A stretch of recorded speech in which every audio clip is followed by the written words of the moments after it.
Hello friends, welcome back to our channel Target MPPSC No Makkari. I hope you all are well. आप सभी अच्छे से तैयारी कर रहे होंगे MPPSC की और अदर एग्ज़ाम्स की। आप सभी जानते हैं टारगेट MPPSC नो मक्कारी चैनल मेंस राइटिंग के पर्पज़ से स्टार्ट किया गया है। इसमें हमने MPPSC के प्रीवियस ईयर के पेपर सॉल्व करना स्टार्ट किए हैं। सबसे पहले हमने 3 मार्कर्स को अपना पहला एम बनाया है। पेपर 2014 का पेपर 3 का पार्ट बी स्टार्ट कर रहे हैं आज हम। ये हमारे चैनल का पार्ट 15 है।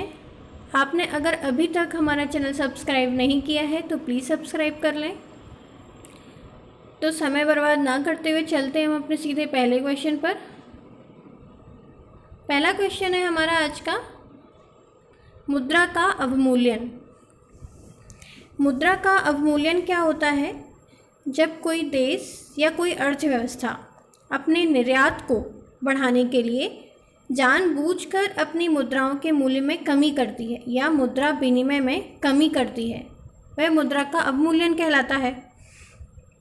अब विनिमय दर क्या होता है? विनिमय दर का अर्थ है दो अलग अलग मुद्राओं की सापेक्ष कीमत।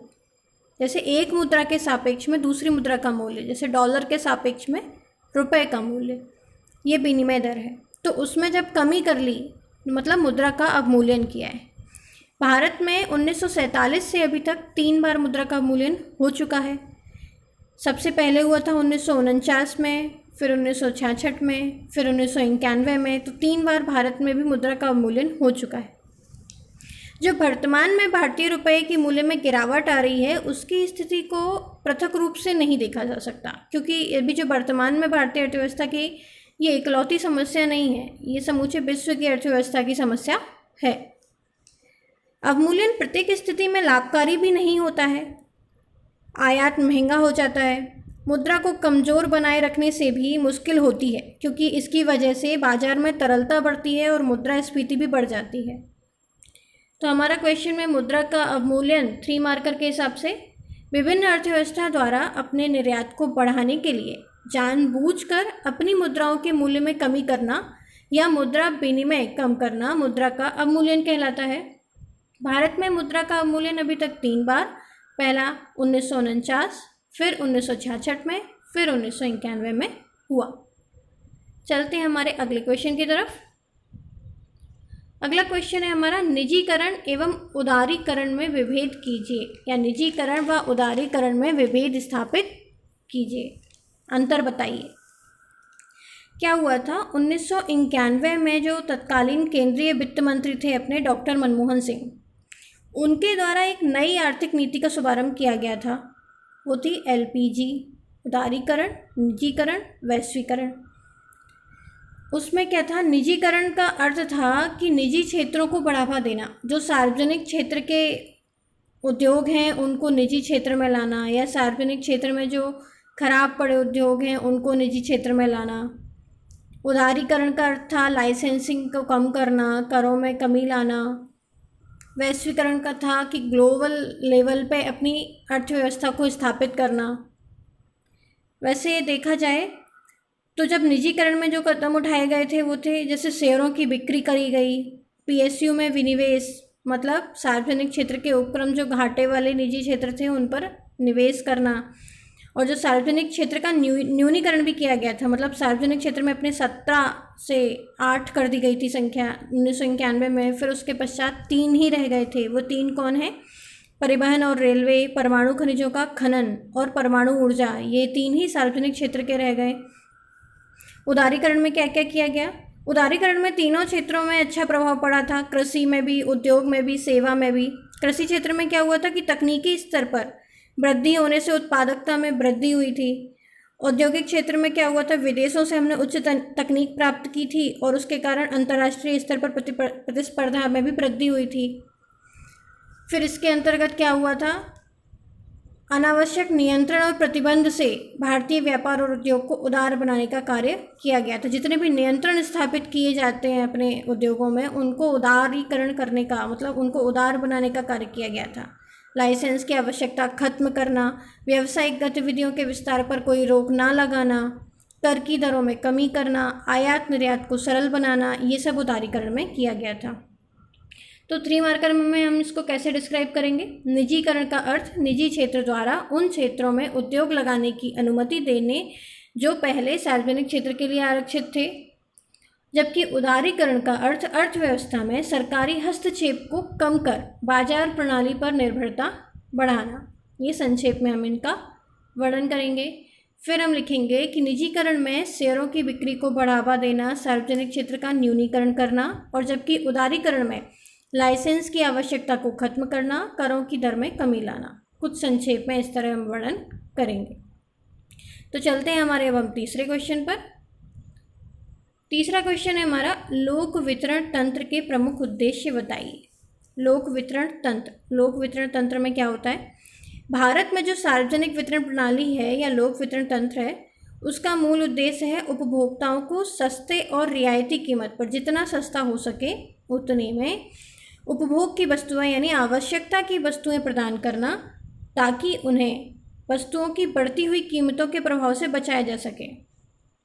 जो बढ़ी हुई कीमतें रहती हैं वस्तुओं की, उनसे प्रभाव से बच जाएं, वो उनको उपलब्ध हो जाए सरलता से वो वस्तुएं, और जनसंख्या के न्यूनतम पोषण स्थिति को बनाए रखना, कि जितना अपना जनसंख्या का न्यूनतम पोषण स्थिति होती है वो बनी रहे।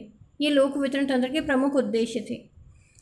इस प्रणाली को चलाने के लिए क्या करती है सरकार? व्यापारियों के साथ एक बाजार का और बिक्री योग्य अधिशेष खरीद लेती है, और अनाज को ग्राहकों में वितरित करने के लिए क्या करती है? राशन दुकानों की स्थापना करती है, बफर स्टॉक की स्थापना करती है। भारत में पीडीएस, जो भी थोड़ी देर पहले हमने पढ़ा, लोक वितरण तंत्र, उसमें महत्वपूर्ण वस्तुएं आती हैं अपनी, चावल, गेहूं, चीनी और मिट्टी का तेल। भारत में इन चीज़ों का वितरण मुख्यतः किया जाता है। इसका सालाना व्यय लगभग आता है अपने यहाँ 30,000 करोड़ रुपए का। 30,000 करोड़ रुपए से भी अधिक का व्यय हो जाता है सिर्फ सार्वजनिक वितरण प्रणाली में। इसमें 160 लाख परिवार, लगभग 160 लाख परिवार जुड़े हुए हैं, जो राशन कार्ड वगैरह के माध्यम से राशन प्राप्त करते हैं। ये लोक वितरण तंत्र के अंतर्गत आता है। हमारा क्वेश्चन था लोक वितरण तंत्र के प्रमुख उद्देश्य को समझाइए। 3 मार्कर में हम लिखेंगे लोक वितरण तंत्र का प्रमुख उद्देश्य क्या है? उपभोक्ताओं को सस्ते और रियायती कीमतों पर आवश्यक उपभोग की वस्तुएं प्रदान करना, ताकि उन्हें वस्तुओं की बढ़ती हुई कीमतों के प्रभाव से बचाया जा सके। दूसरा, जनसंख्या के न्यूनतम पोषण स्थिति को बनाए रखा जा सके। ये था हमारा तीसरा क्वेश्चन। चलते हैं अब अपने अगले क्वेश्चन की तरफ। अगला क्वेश्चन है हमारा, खाद्य सुरक्षा का प्रत्यय या संकल्पना इसकी स्पष्ट कीजिए। खाद्य सुरक्षा क्या होती है? खाद्य सुरक्षा मतलब सिर्फ ये नहीं कि भोजन दे दिया। खाद्य सुरक्षा मतलब पोषण भी उपलब्ध कराना, पर्याप्त पोषण भी उपलब्ध हो, वह खाद्य सुरक्षा है। वर्तमान में भारत का हर दूसरा बच्चा आयोडीन की कमी के कारण सीखने की क्षमता में कमी रख पाता है अपना। आज 50% से अधिक महिलाएं और 70% से अधिक बच्चे जो हैं उनमें रक्त की कमी है। क्यों है? क्योंकि दाल, प्रोटीन युक्त वस्तुएं, इन सब की कीमतें ज़्यादा हैं मुद्रास्फीति के कारण। इससे लोगों तक क्या होता है, इनकी पहुंच कम हो पा रही है। यही आंकड़े अपने दर्शाते हैं कि भारत में खाद्य उत्पादन तो काफ़ी है, लेकिन खाद्य सुरक्षा में अभी भी कमी है। इसको बढ़ावा देने के लिए क्या कर रही है सरकार? सार्वजनिक वितरण प्रणाली की स्थापना, एकीकृत बाल विकास योजना जैसी योजना, आंगनवाड़ी परियोजना, मध्याह्न भोजन जैसी योजना आदि कई योजनाएं भी चला रही है। इससे क्या होगा? खाद्य सुरक्षा की समस्या का समाधान लगभग किया जा सकेगा। हमारा क्वेश्चन, इसमें 3 मार्कर में हम आंसर राइट करेंगे।